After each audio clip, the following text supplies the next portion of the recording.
Greetings! I've been asked some time ago if I could show how I inked one of my drawings.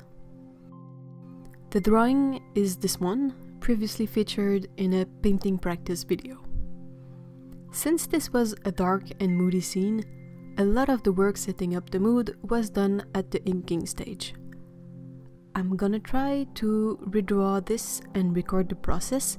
Hopefully it will show how I got the inking done.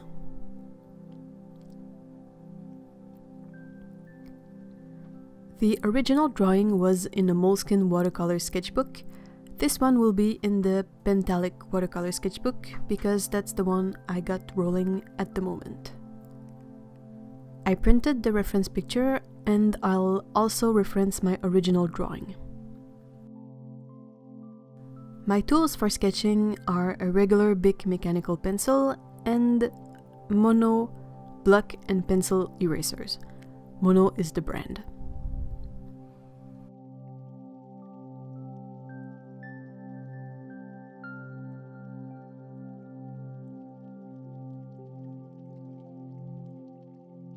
I'm propping up my reference a bit so it's easier to see and start on the page.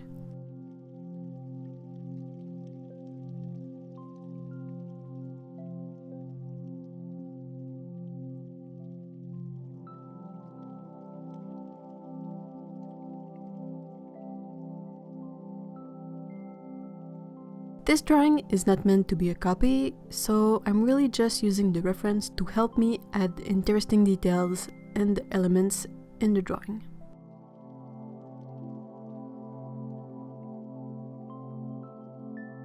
I start with rough shapes and try to place everything first. When I'm happy with that, I get to adding details and working the drawing until it's ready for inks.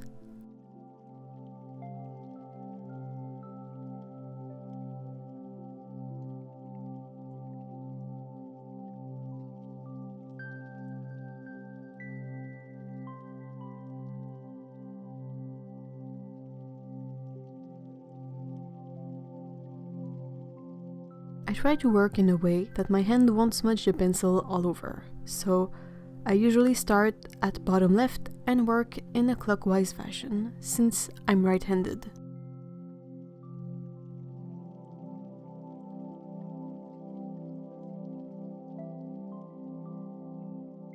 The printed image is very dark and a lot of the details are swallowed in.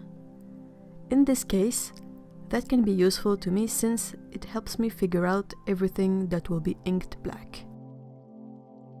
When I work loosely based on a picture, I always keep in mind that I can move things around to make for a better picture. If a tree overlaps another tree and it looks weird, I'll just move one of the two a little bit.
The two main tools I'll use to ink this sketch are a carbon pen by Platinum with the extrafine nib and a pocket brush brush pen by Pentel.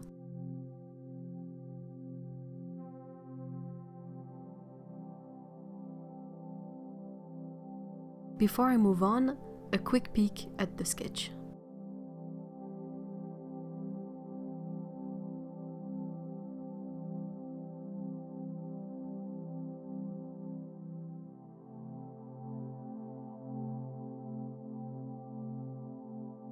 I tested out my inking tools and noticed that I hadn't used them in a little while.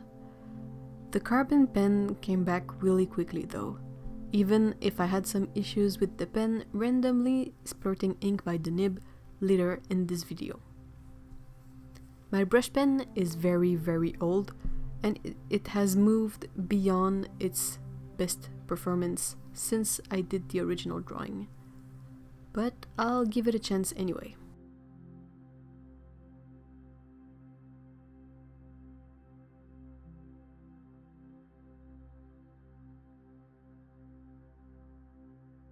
I inked the frame, and while waiting for it to dry, I went to get a piece of spare paper so I can rest my hand on the page and not smudge everything.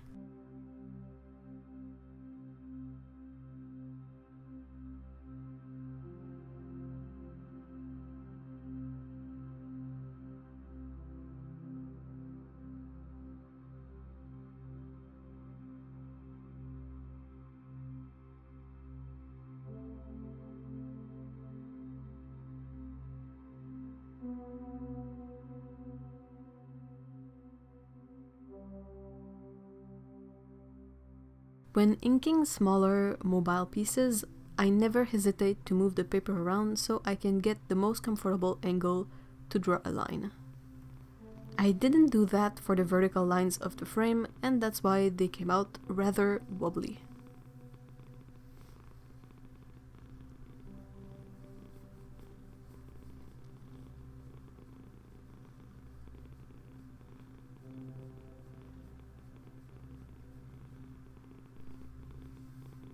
I apologize for my hand being in the way a lot. That's sadly how I ink.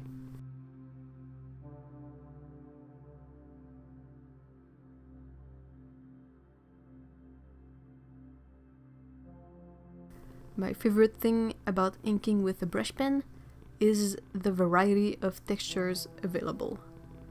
A slow stroke will yield a nice full line, but faster strokes will skip and create texture. This brush pen is a bit too juicy now to work really well, and that's why I dab it on a rag. I try to get the brush to be drier so it lays down less ink.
The trees in the far distance are less detailed, so I try to draw even more gaps in their line work.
At the bottom right of the reference picture, there are some branches over a darker mass of trees. Since I don't want to outline everything, I'll sketch in a couple of branches with masking fluid, and when that's dry, I just continue inking right on top of it.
For this tree, my brush pen really didn't deliver and the line was much bigger than what I wanted. I'll just have to make it work.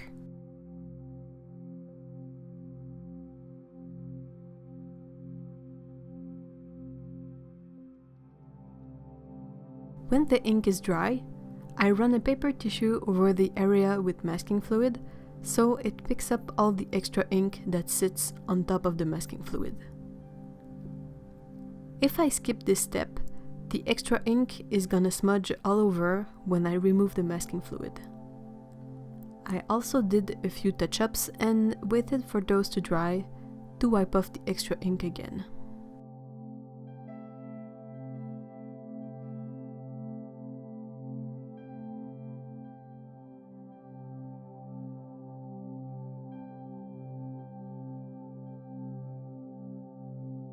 Then, I grabbed a piece of a rubber cement pickup tool off screen and I'm chopping off the used up corners so I get a fresh one.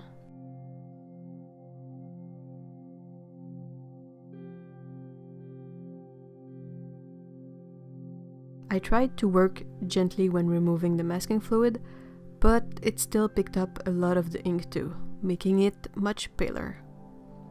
I'll have to fix that.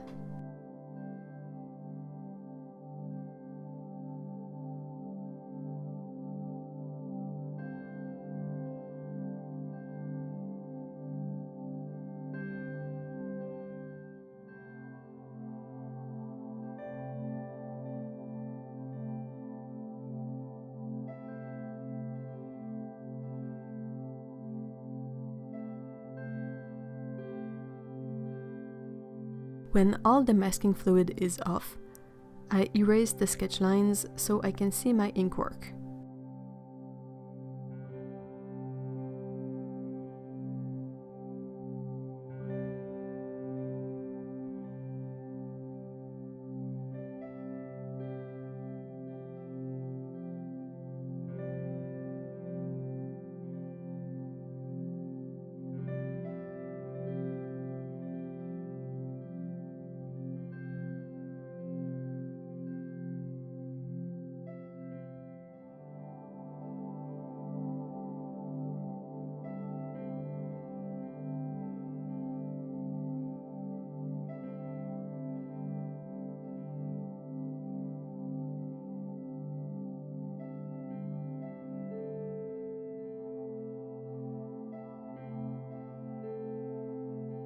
With the carbon pen, I go in and add finer details. I'll also take the brush pen again to fix the ink that had gotten too pale. At this point, I alternate between both tools depending on what effect I want.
Both sketches are of the same scene, but they turned out a bit different. If I was to paint the new drawing, I tried to use color to draw some of the shapes, like the faraway trees, and also to put some elements more in the shadows. So that's basically how I ink sketches. Reference, watercolor sketchbook, pencil, eraser, pens. Those are the main tools I use. I hope this was somewhat helpful.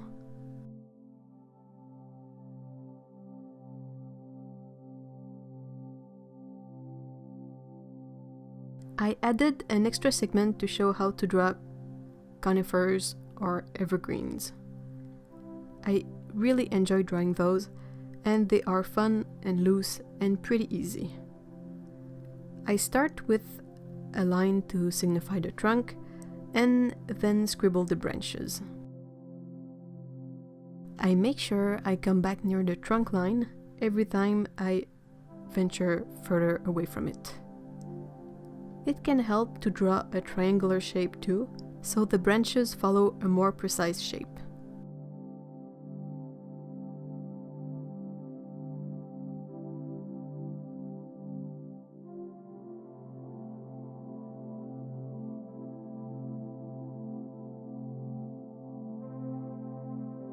And then I got a cat visitor.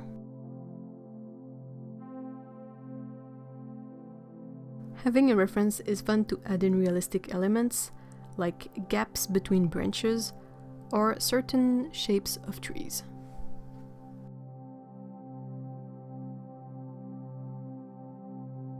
Scribbling the trees is the only way I found that I can get those organic shapes I like. When I try planning it too precisely, I get very stiff trees.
And that's it.